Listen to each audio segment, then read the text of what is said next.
નમસ્કાર, હું છું પ્રિયા અને તમે જોઈ રહ્યા છો જનતા કી જાણકારી ન્યૂઝ। નજર કરીએ આજના સમાચાર। ગોંડલમાં પોલીસનો સપાટો। Gondal A division police action મોડમાં। લોક દરબાર બાદ ગેરકાયદે પ્રવૃત્તિઓ અને ટ્રાફિક નડતર પર કડક કાર્યવાહી। પીઆઈ ગોહિલ અને તેમની ટીમે શહેરના મુખ્ય માર્ગો પર સપાટો બોલાવ્યો છે। પોલીસના આક્રમક મૂડને પગલે નિયમભંગ કરનારાઓમાં ફફડાટ ફેલાયો છે। ટાઉન હોલ અને મહાત્મા ગાંધી રોડ વિસ્તારમાં લાયસન્સ વગર ધમધમતી નોનવેજની દુકાનોને પોલીસે તાત્કાલિક અસરથી બંધ કરાવી છે।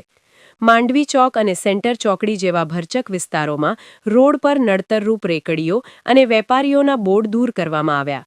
આડેધડ પાર્કિંગ કરનારાઓને કડક તાકીદ કરી તમામ વાહનોને પીળા પટ્ટાની અંદર જ પાર્ક કરવાની સૂચના આપવામાં આવી છે।